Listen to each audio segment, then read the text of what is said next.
Welcome to Just Think About It with Nadine and Ben. Before we start our conversation, we have two key requests. First, if you're enjoying our podcast, please subscribe via Apple, Spotify, YouTube, or your platform of choice. And second, we appreciate any kind notes as we get started and letting your friends know where to find us. Today, we're so excited to have Peter Hutton join us on the show. Peter is a true sports, entertainment, and media industry titan, and I don't use that word lightly. Even though his LinkedIn profile says his official job title is sports watcher, Peter Hutton has a unique background in the world of sports business. He's run the biggest sports broadcasters in Europe, Asia, and the Indian subcontinent. Peter now sits on multiple sports-related boards, advising both federations and tech companies. His background includes 5 years running sports partnerships for Meta, as well as senior roles for sports agencies, as well as CEO of Eurosport last decade. Originally a commentator and presenter on radio and TV in the UK, so that's probably why he is so fun to talk to.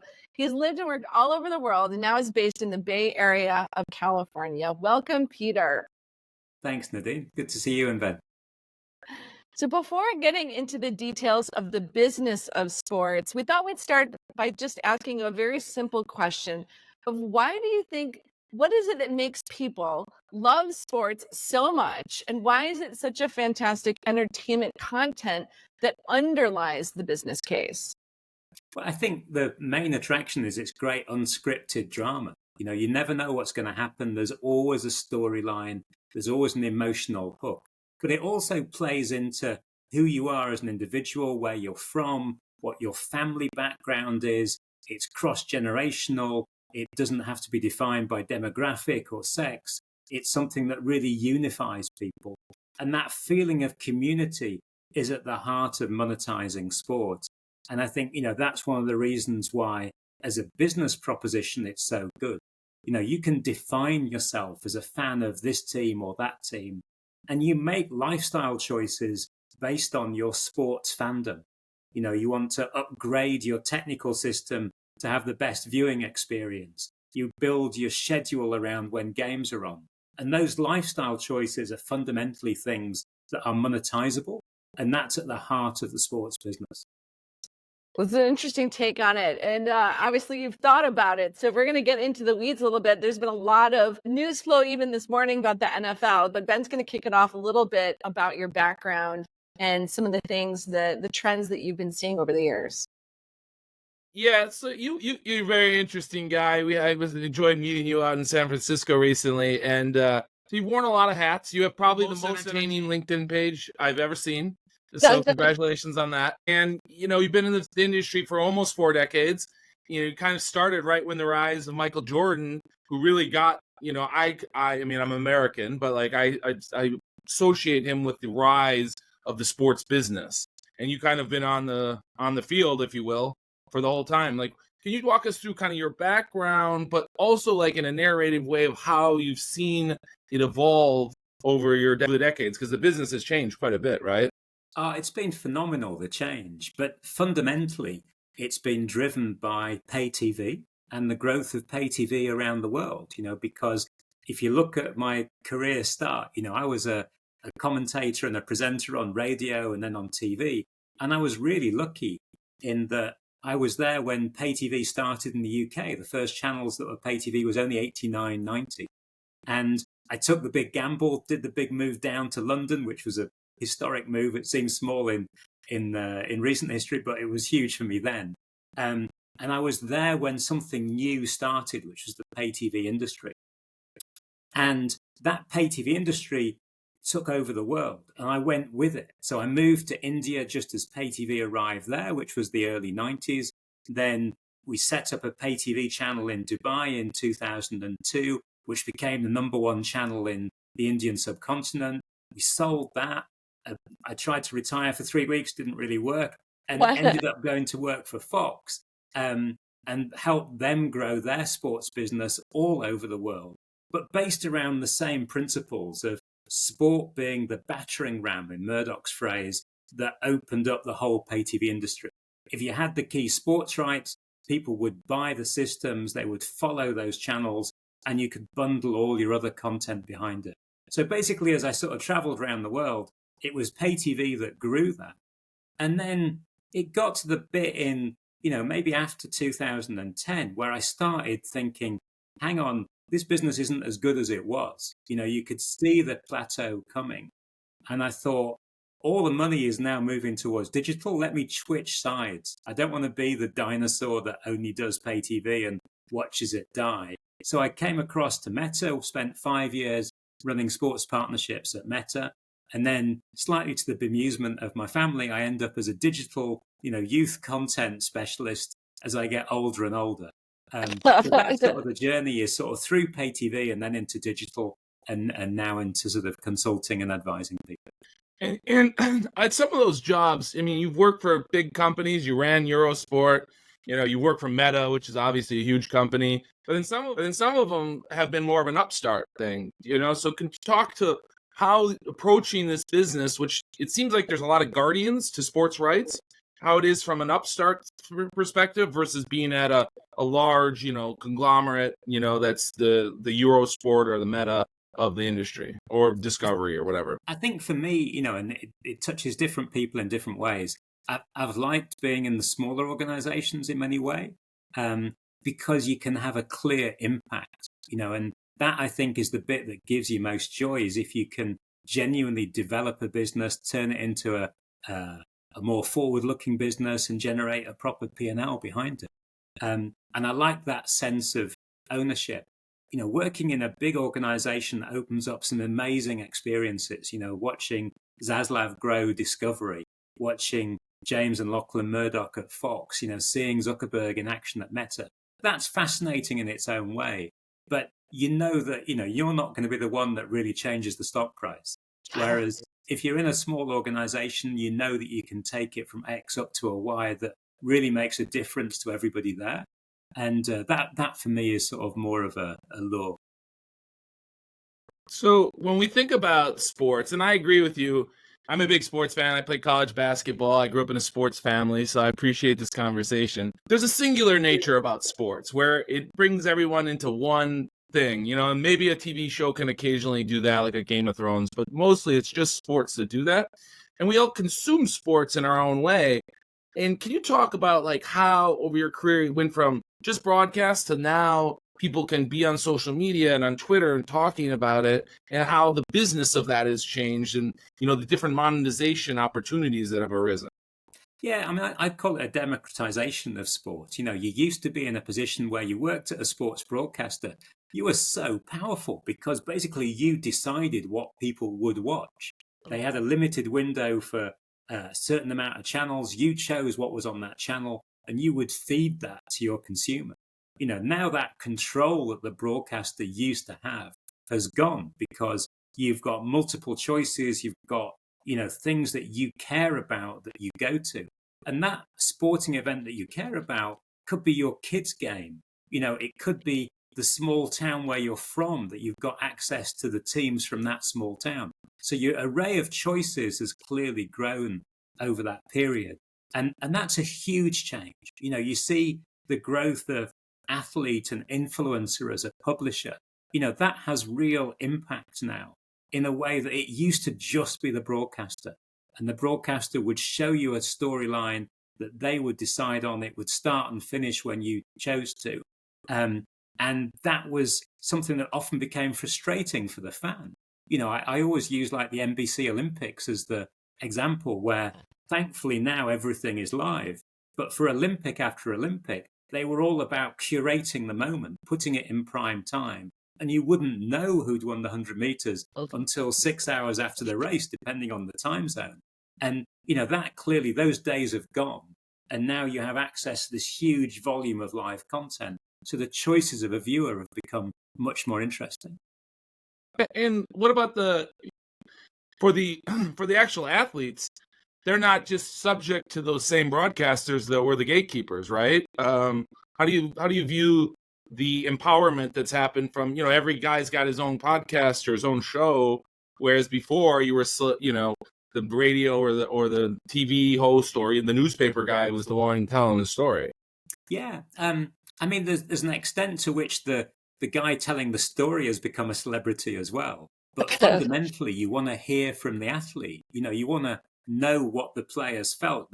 if you see, the power of Twitter or the power of YouTube is the idea that the players can come and tell you their version of the story unfiltered. And that, I think, is hugely attractive to a fan. And that moves to a whole different way of consumption that we're beginning to see, where it is the athletes or it is an influencer telling the story.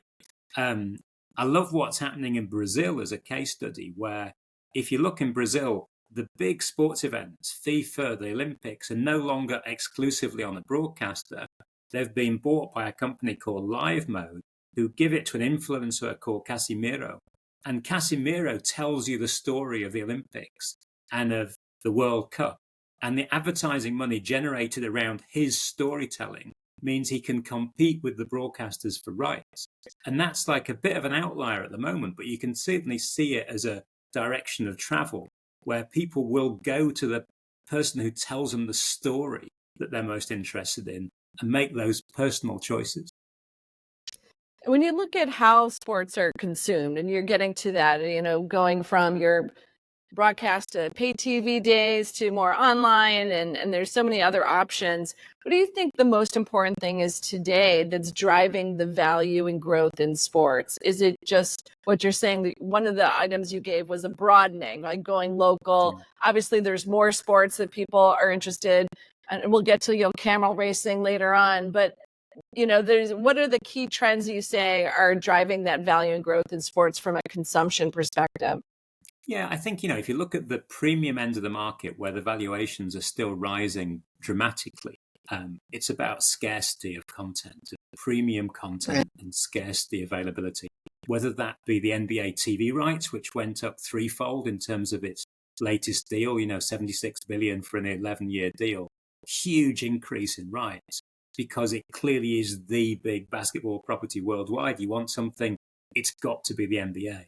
You look at it in terms of sports franchises that have seen this, again, huge explosion of value, particularly in the US.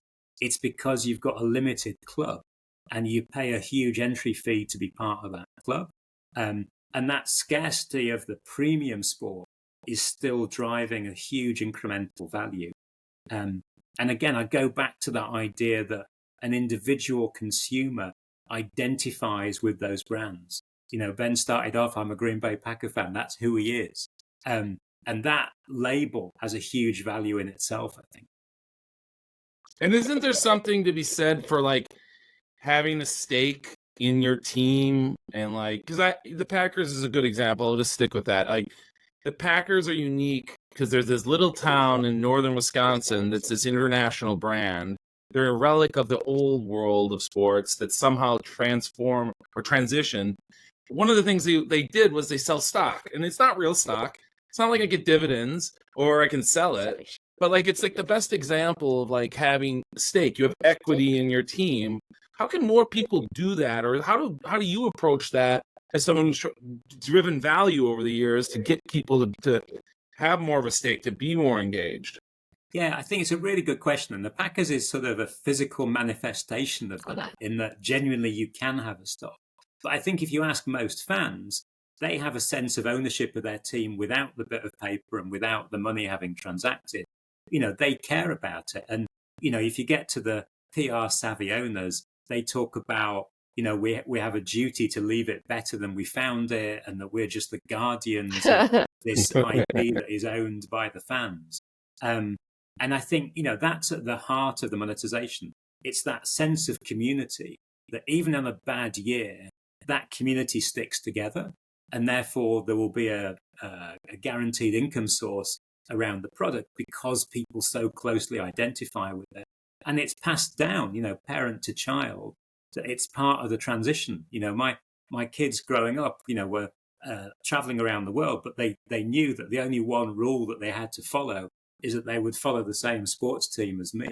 Anything else was sort of minor. Did it hold? Did that hold for the two? Did it hold?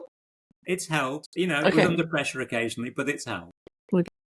And one of the things that Ben mentioned was, Kelsey signed a podcast deal for $100 million. Steph Curry, locally here, was a 1-year deal for $60 million. Ronaldo almost paid that $1 billion in the Saudi league that you sit on the board of currently.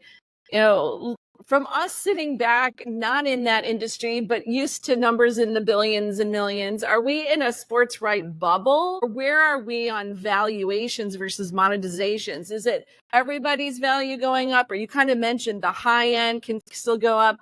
Is it just new money coming in and going to different constituents like players now through different media formats? How do you think about, I guess, the overall pie of money and where it's getting allocated to? Yeah, I think it's worth saying that it's not inexorably growing up. And, that's a big turnaround from the last 30 years where basically all boats have risen on the inflation that was driven by pay TV.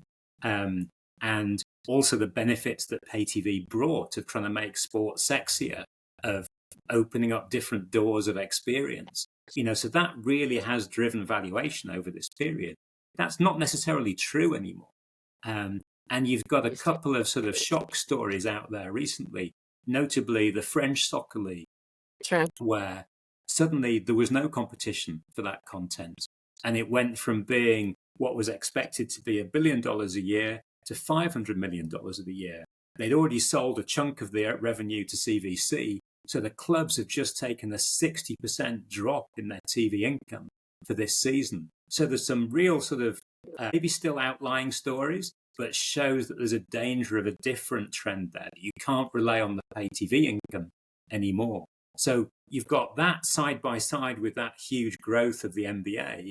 And it shows you that actually this is localized. This is slightly more about the market dynamics in the location than necessarily like sport is on the way up. American sport is particularly the NBA, NFL, NBA, that they're in a really strong position because they've got 10-year rights deals that underpin their income. You're looking at some of the European soccer leagues, even though they're the biggest thing in their market, that's not necessarily true of them anymore. And kind of going to that, one of the things you're mentioning, the trends we're talking about here is just moving away from cable TV. But in some ways, a lot of the former trends drove the valuations today. And we've got sports rights fees from broadcasters are still increasing in some parts. But how is this possible when the audience is finding things from other areas other than paid TV, whether online or other apps or the like? How do you think about the trends of where we're headed, given that you've done such a great job of like sniffing that out and then shifting and leading these big changes in the industry? Like, what's next in here? Well, I think, you look at that NBA deal and you look at the three buyers, and it's Amazon, it's ESPN, who clearly have the big streaming business behind them, and it's NBC, who have the Peacock streaming business behind them. And they've taken a bet, not necessarily that they'll monetize in the same way that they do now, but that the IP is so strong that direction of travel for consumption will take them with it. So I think so they don't have to figure it out now. They just know that they have it locked down to do something with it, is what you're saying. Yeah. And, as a 10-year bet, will the NBA still be very popular in 10 years? Sure. Probably yes, and particularly because it's got a really strong youth demographic connection to it as well. But when you're doing those projections, it's pretty risky if you're the buyer. Yes. Because you used to be able to base it on very simple Excel sheets. It was the value of your advertising income, which you could project quite accurately. There was the value of your subscription income that you could project quite accurately. And then there was the value of the bundle. What else are you bringing with it? So if you looked at a Warner Brothers Discovery, for example, they could bring 30, 40 cable channels with them. And that would be driven by the sports hook, that emotional hook. And then the volume would then keep you there. So that was a pretty simple model. But as it splits off into streaming, people taking more short form content, people wanting athletes or influencers as their storytellers, that will all fracture. Sure. But you've got to bet, I guess, on the premium IP sort of still being the premium IP. But didn't I remember in a grad school, business school class, at the height of ESPN's power, ESPN's price for the cable company was like the next 10 combined weren't still as much. And so you've seen that slowly erode their market power over the years. do you envision something like that going forward, as there's Twitter and the internet, and people can go see on a YouTube, or just people doing other things. There's just way more content for kids these days than there was in the past. Yeah, there was a really bright guy called Peter Moore who used to run at EA Sports and at Sony, and he said, like, as a sports head, and he became CEO of Liverpool Football Club. He said, I'm not competing with other football clubs. I'm competing with Minecraft. I'm competing with gaming. And that is clearly a truth that the sports industry has to be really aware of.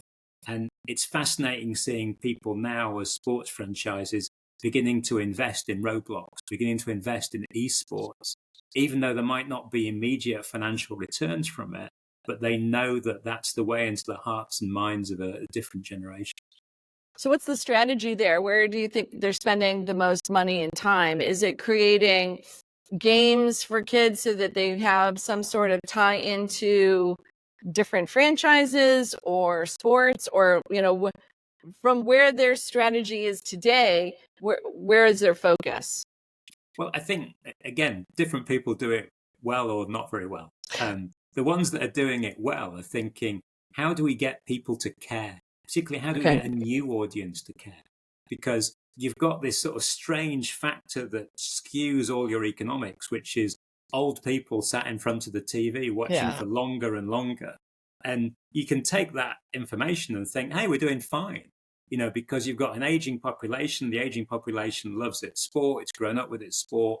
And that's still a really strong economic story time. The question is, how do you get a young fan to care when they've got all these gaming influencing worlds around them? And particularly when they want to be active and not passive. They want to be making choices about their content. They don't want to sit back, watch a story being told to them, have a 30-second commercial in the middle of it. That's just not something that connects with someone who's as active as a gamer. So you have to try and create immersive experiences. You have to try and create ways in which the fan can be part of the action.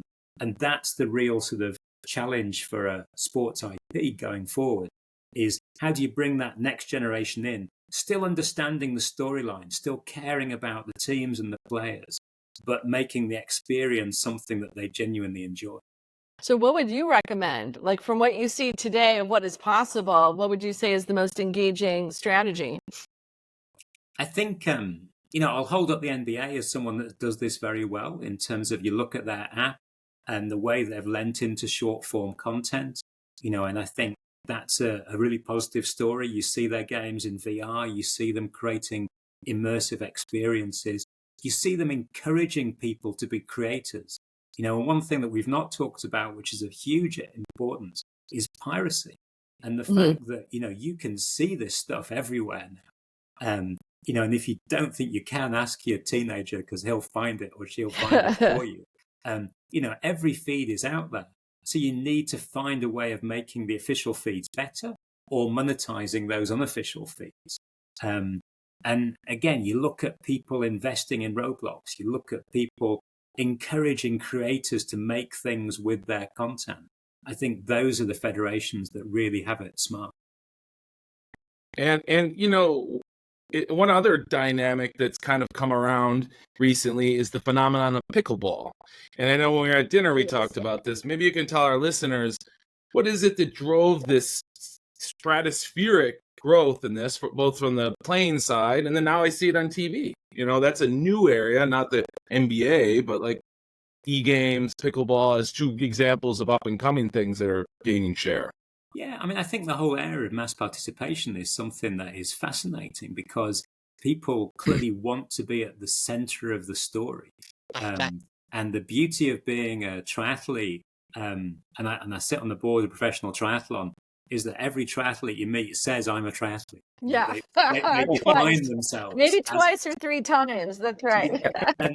And as a result, that opens up all sorts of different economic potential. And pickleball is another good example of that. So if you look at the economics behind the Professional Triathlon Organization, yes, we have agreements with the world's top triathletes, and they're involved in all the races, and you have that a little bit of star powder sort of sprinkled on the races. But the economics is driven by participation fees. You want to be in the biggest races of the world side by side with these stars, but you are the hero of your story there. And I think that trend towards having experiences that are memorable, unique experiences is something that sport does really well. And it's one of the reasons why mass participation sport is growing in value all the time. Investing in pickleball, is one of those things where you could just see the rise and rise, and that could be in pickleball facilities where it's being rented. It could be in coaching. It could be in summer camps, but people will spend around their obsession. So there's multiple different revenues in a way that traditional sport lived off TV money and sponsor money.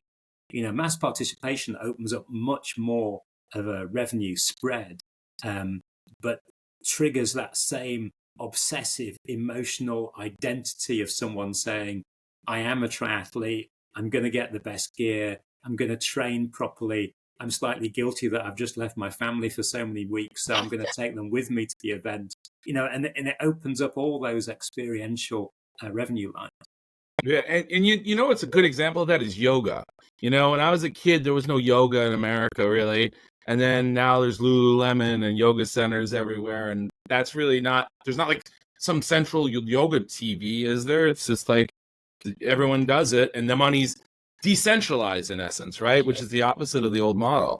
But you still feel part of a community. It's something that you can talk about with your friends, you can do with your friends, and particularly things like that, which you can do at multiple levels. You don't need to be great at it.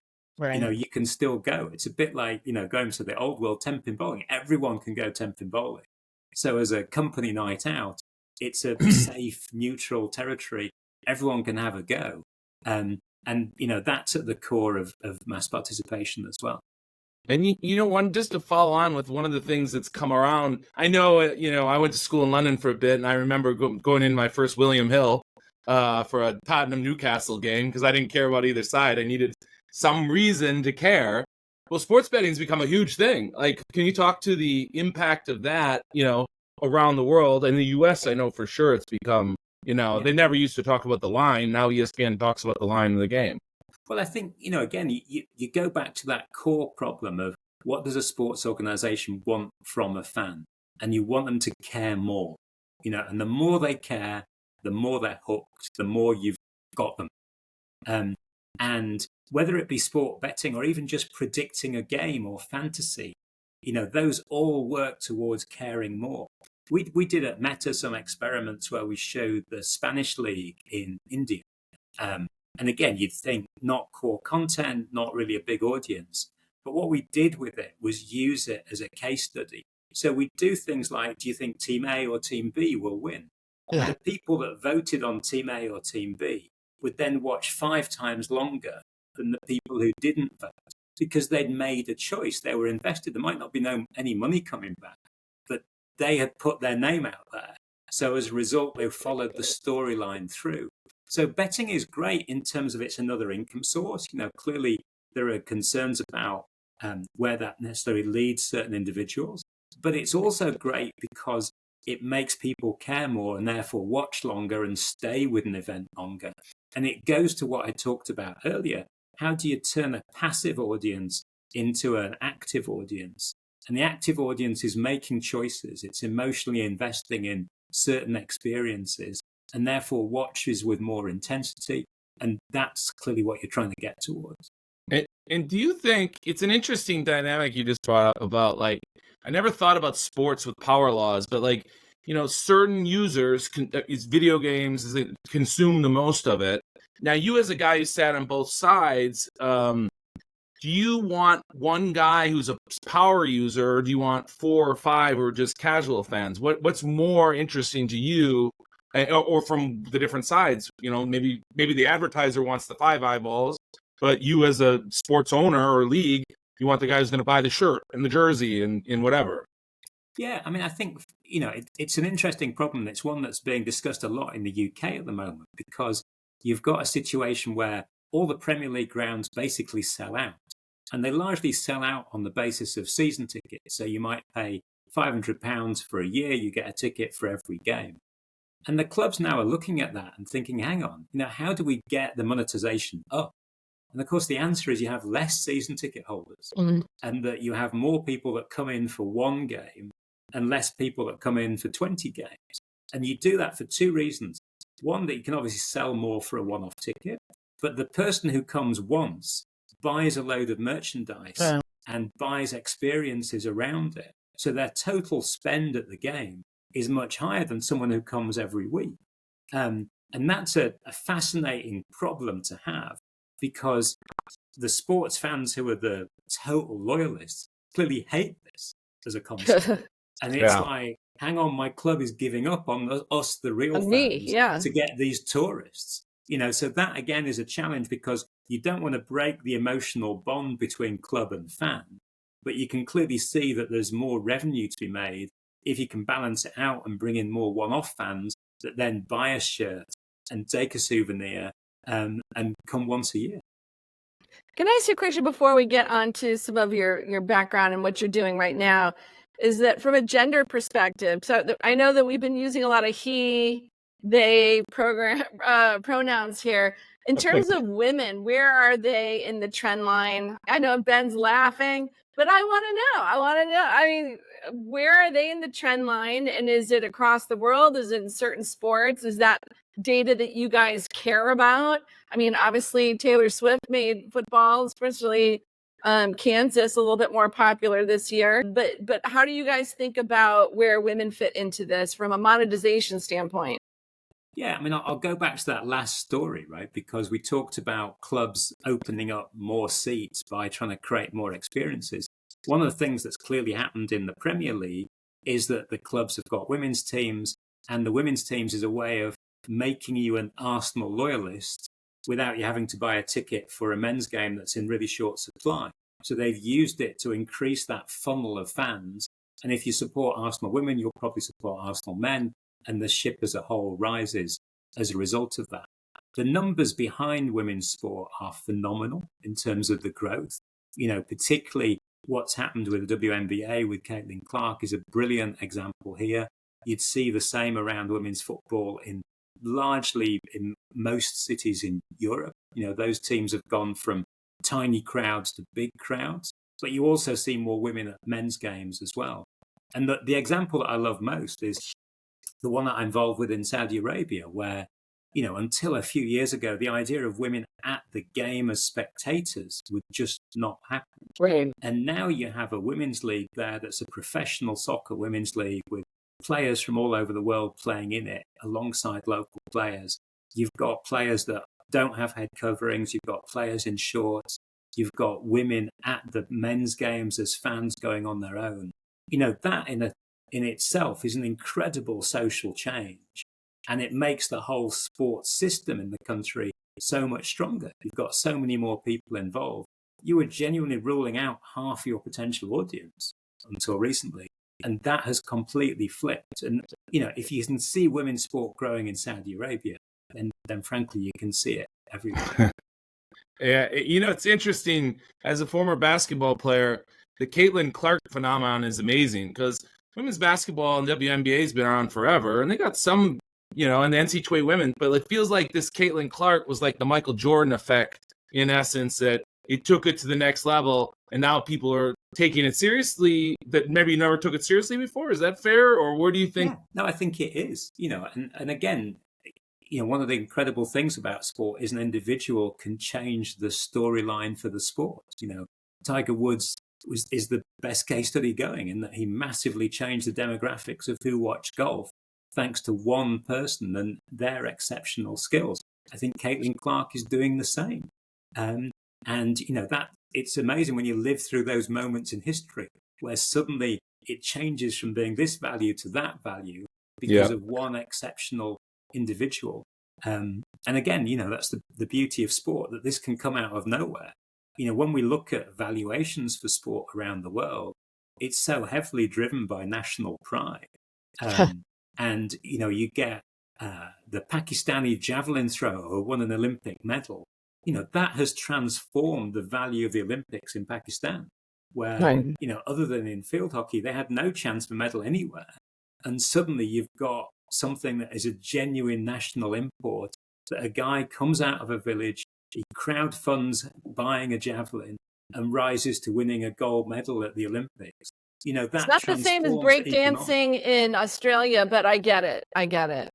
Although someone should make a movie out of that. That sounds like just a fantastic story. Honestly, if it's not already being made, it's shocking. And the fact that he beat the Indian into silver is like the perfect Pakistan-India rivalry. So a great storyline. So let me ask you a little bit of something along the lines of the star power. So you sit on the board of the Saudi Soccer League, which has made a splash in recent years with some of the contracts offered to Mbappe and Ronaldo. Can you discuss how that thinking goes to offer such a large contract to one player, especially a guy who's at the end of his career? And what are the economics? Nadine and I are market participants. Like, what are the assumptions and thinking that goes into something like that? Yeah, I think the Saudi football project is something that's really misunderstood. So nice to have the chance to talk about it. In that clearly they've gone out and they've bought a lot of top-name players on expensive contracts in a way that the rationale of a traditional football business wouldn't justify those contracts. So I think you have to understand what are we trying to achieve. And, this is coming down from the sports minister. It's part of the Vision 2030 to sort of rewrite the rules in Saudi. And fundamentally, I think you think about it as a privatization project. The Saudi Soccer League is not a new thing. It's been going 50 years. It's always been funded by the government. And basically every year the clubs will go and say, please, sir, can I have my bill paid? The government will pay the bill, and that's it. There's no business line there. It's being done because it's the Saudi Football League. It's always been in that way. So what we're trying to move towards is a privatization project.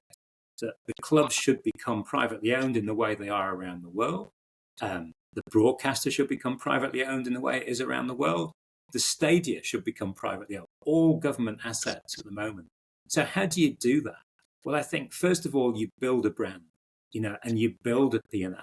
So you create TV income, not just from within the country, but around the world.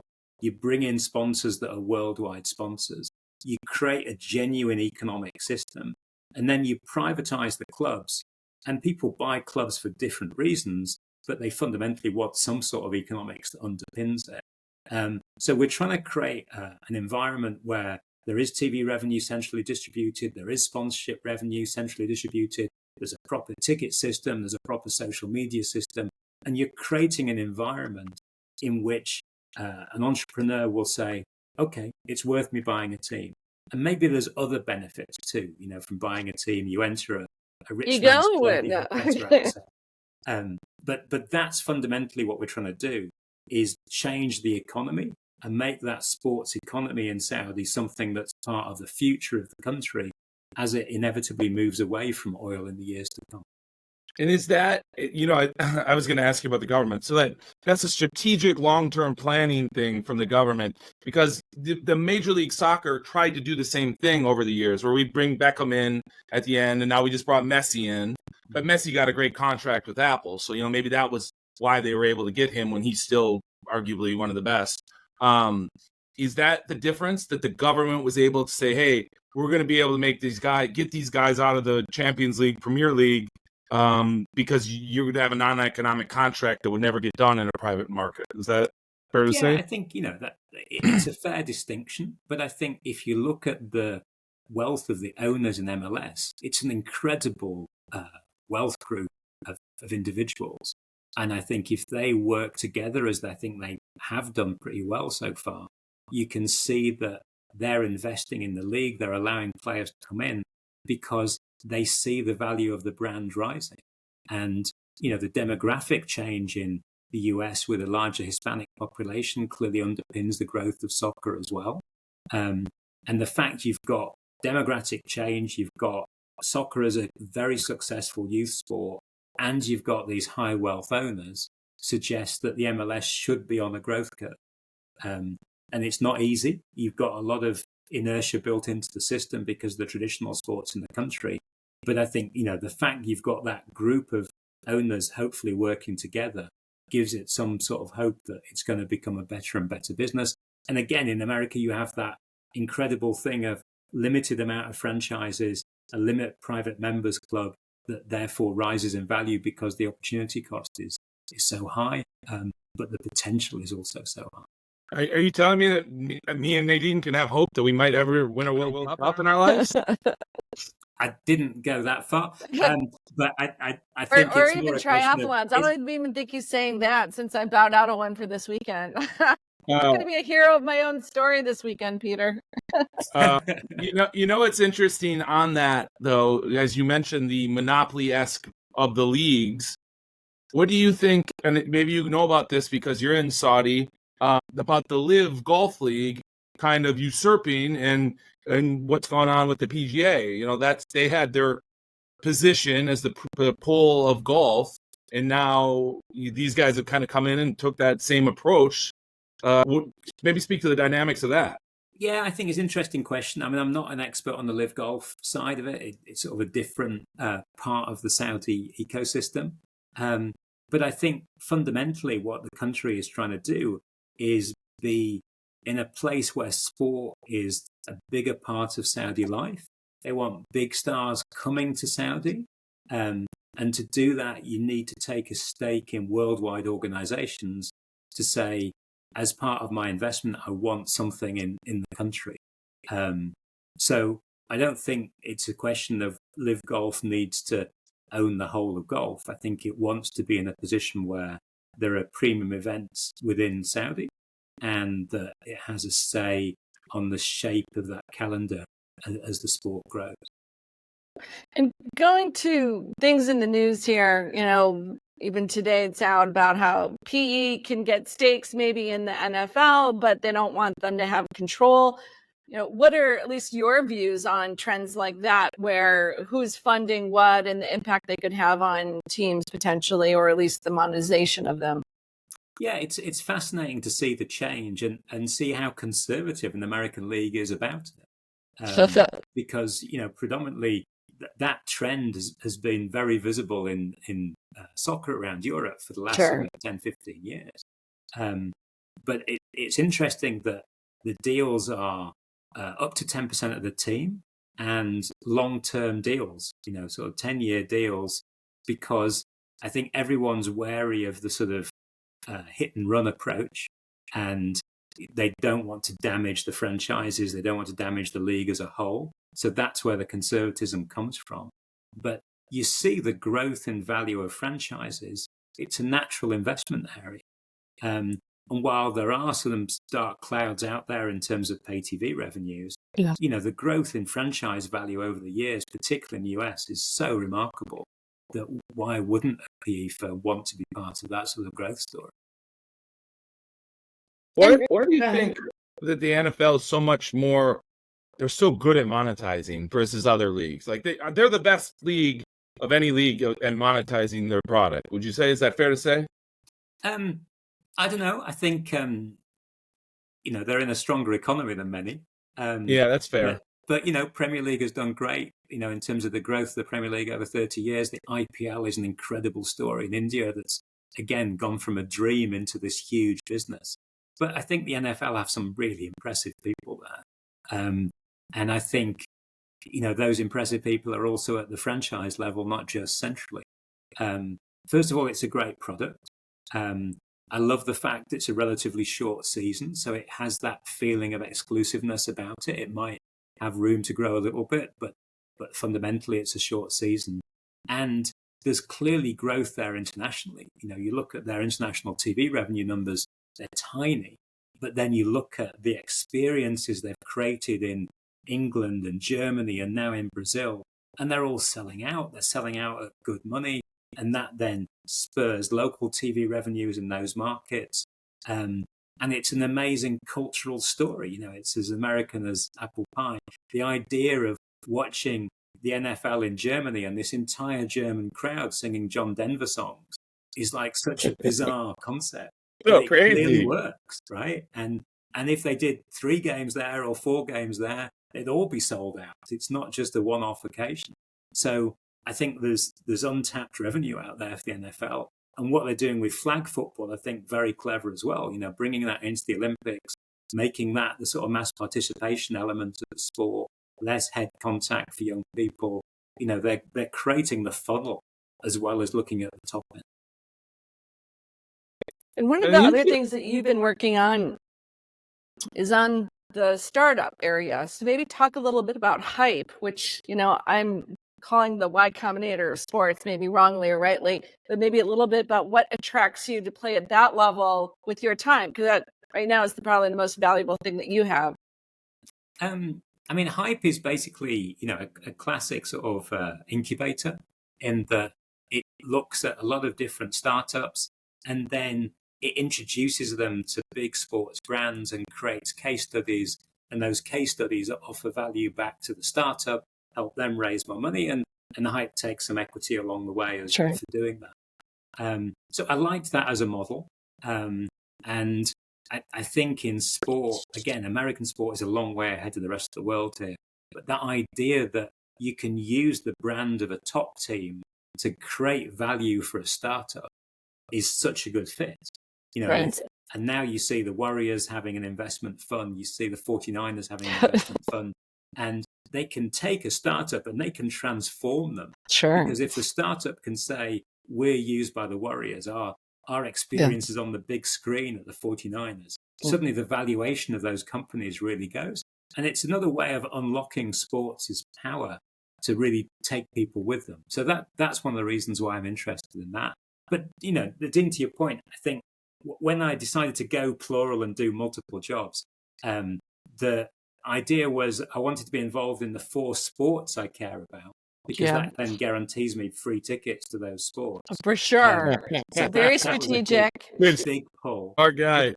But then when I looked at the tech sector, I thought, okay, what's the growth areas for tech? So short form digital content is clearly a huge growth area. So I got involved with Greenfly, and I've seen them sort of really rise over the last few years.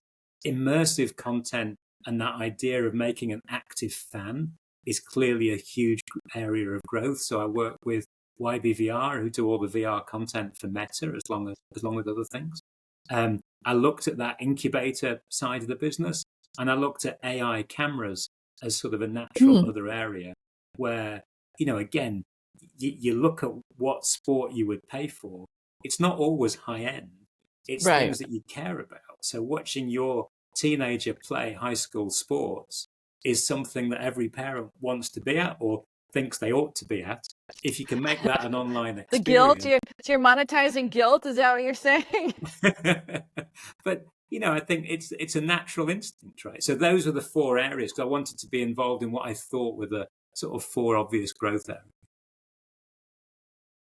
And when you look back at your career, because it spans so much, what's been the most challenging project you undertook?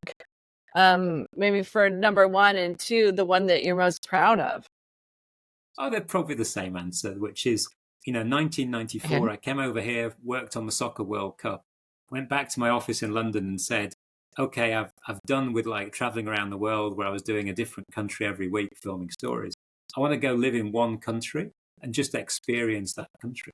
And my boss at that point said, what do you know about India? We've got a short-term contract in India. Do you want to go to India? And I'm like, yeah, definite Indian expert. I'd genuinely been to Indian restaurants. That was like the limit of my experience. And I landed in India in 94 at a point where there was very few private companies, certainly in the sports world, but generally, it was a country that was going through massive opening of the international doors. And it was exactly the right time to arrive. But at the same time, it was pretty difficult to get anything done. Hard, yeah. So the first year I made some of the worst TV programs that you could possibly imagine seeing. But we sort of struggled away, and the business just exploded while I was there, and we ended up doing Indian cricket, Indian football, Indian tennis, Indian golf. And then we went into Bollywood shows, and then we went into making ads. And, it's just an amazing time of opportunity. And, what's lovely now is you go back to India and you see all these kids that we got out of school all running different sports-related or entertainment-related businesses. So that's probably, my most amazing experience. But I've been really lucky. sort of worked all over the world, worked with some amazing people. And, some of them have gone on to do just remarkable things that you would certainly I never promised you we'd come back to this. Tell us about camel racing. I know at dinner, you threw that in there. We're not going to leave it. We got to find out, what did you do and where does it stand today? Does it exist today? Yeah, camel racing is big, right? And it's big across the Middle East. But it's also a lot more humane now. That they used to have these young camel jockeys that were sort of small children out of India and Pakistan racing the camels across the desert. And now it's largely robots riding the camels. But the camel racing is a big business, and people spend a lot of money on a winning camel. And, as I've sort of traveled around the world, the production bits of the job that I've really enjoyed are when you've got like huge logistical problems. We filmed adventure racing in small villages in China. We filmed kabaddi in small towns in India. We did camel racing and endurance racing in the Middle East. Those are things that really test you, because you're not turning up with an established camera plan and putting one camera here and one camera there and copying what everyone else has done around the world. It's thinking it out from the beginning. And that's a great challenge in itself. And you've been on both sides of the aisle, right? Selling content, buying content, growing content. What do you think is your favorite seat to sit on of the ones you've done in the various roles in the industry? People definitely treat you better when you're buying content. So, you get a much nicer lifestyle and better invitations for free tickets on that basis. But I think, where I am at the moment and trying to sort of grow the value of IP and make people care more about sports brands, I like that a lot too. It might not bring quite as many free tickets, but it's quite a pleasurable experience. And then as we just kind of like go into, or we just finished the Olympics, the other one I wanted to touch on is FIFA. Like, what is, FIFA's had a little bit of a checkered past. Obviously, the World Cup's the premier athletic event in the world. Do you have any thoughts on the growth of that, or just maybe talk a little bit of any thoughts on that? Because I'm fascinated by the World Cup and the dominant power that it is. Yeah, and again, it sort of speaks to something I talked about earlier, which is premium IP just keeps growing and growing in value because the whole world unifies around the World Cup. And I know people here say, "Oh, like no one really cares about soccer in the US." But when you've got a World Cup on, you walk into like any restaurant, any cafe, it's there and it's in your face, and it's a connection not just with the US team. It's often a connection with where people are from. It's a connection with superstar players. And those big events just keep getting emotionally bigger and bigger, and therefore materially bigger and bigger. And you get countries like Qatar or Saudi going in because it transforms the image of that country. And it's going to bring so many people into the country to touch and feel it. So it's not just about changing the brand. It's also about getting people to genuinely experience a place. And, all those things sort of come together to create a great storyline. FIFA gets knocked for lots of reasons. But the brand, the FIFA World Cup brand is bigger than ever anything else. And the event, no one knocks the event. Right? People might knock the organizer of the federation or whatever. Right. But you still want to watch their game, even if they have issues at the organizational level. That's not where they're invested emotionally, right? Exactly. And we know your guest and men's football. We know you're a guest lecturer at Stanford, Nadine's alma mater, and what do you tell young people who are interested in the sports? You've kind of been there at the ground floor of the explosion over the last 35 years. You're saying, there's challenges, but there's opportunities. Like, what is it? Your advice you give them when you talk to them? Hopefully I tailor the advice to the individual a little bit, but the main one is, first of all, enjoy it. It's better than being in any other industry.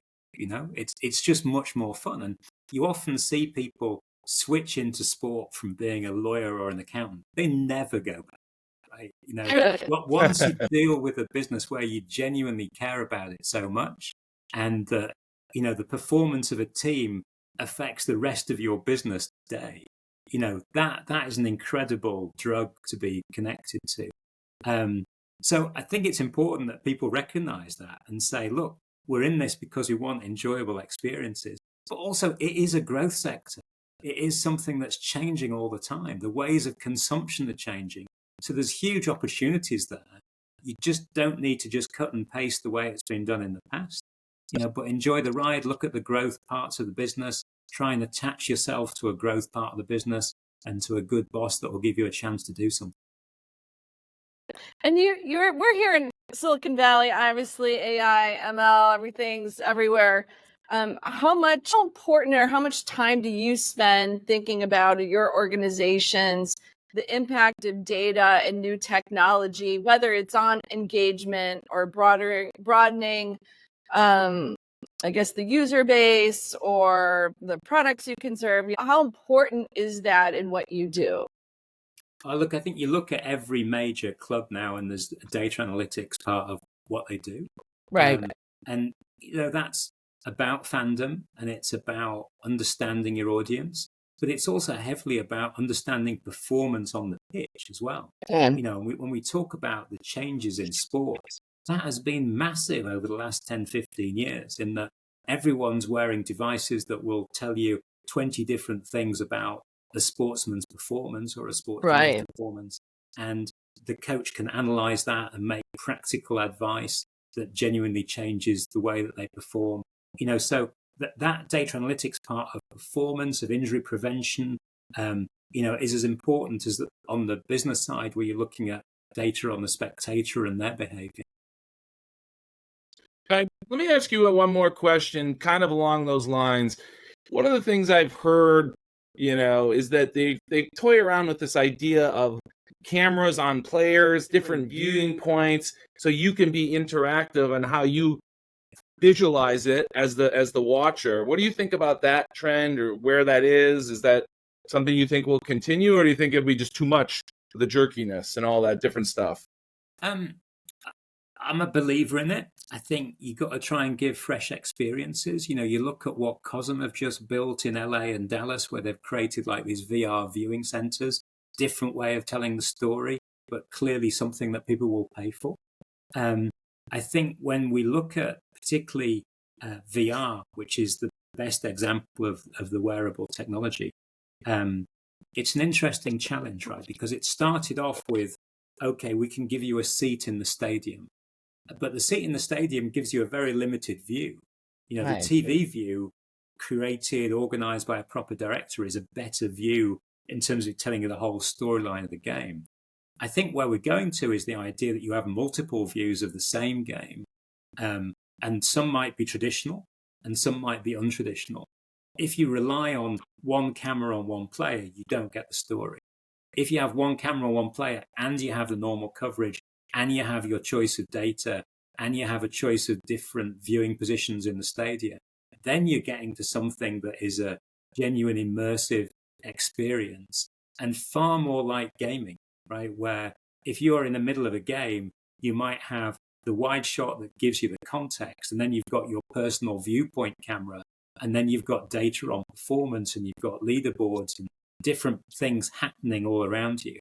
I think that's the direction of travel for sports broadcasting. And, if you are a fan that cares, at the moment, I don't think people watch with one screen. They have 2 or 3 screens open. They might have their fantasy scores, or they might have scores from other games, as well as watching their game. So you're already moving to a multiple screen world. I can see that coming into multiple screens within one screen, or multiple screens within one device. But do you think there's a chance of VR? Like, could you imagine a world where people are wearing the VR headset and they're like, somehow there's a camera attached to LeBron, you're literally in the game, like in some way? Is that a possibility? Honestly, it's there now. We can see trials of that sort of experience now, and much more exciting. You look at some of the gaming experiences in VR where you are the quarterback. And it's clearly a better game than playing a console game where you're just moving sort of dots around the screen. But the TV broadcast could be exactly the same as that. You've got plenty of experiments of people wearing cameras as they play. And as the technology improves and the way of receiving that technology improves, you could get to that point very quickly. Although that sounds almost too exciting. I can imagine that younger kids will never get on the field if that comes to play, because you'd be watching it. It'd be very, very engaging. Peter, I know we could spend hours with you because we have and we will, and we can't wait till we catch up with you again. Thank you for sharing your wisdom, your experience with us today. If people want to find out what you're doing and what you're working on, where is the best place for them to find you? I'll given Ben's talked up my LinkedIn, go look at that, message me on that basis. I'm sort of traveling all over the place most weeks, so I might not always be the fastest to return, but just reach out. You can keep up to speed of what you're up to at least. Yeah. Thank you so much, Peter, and we'll definitely have you back on, especially when some of that tech comes out. We'd love to hear the feedback on it, so thank you. Yeah, Thanks thank a lot. you. Nice to see you both, and thanks for asking.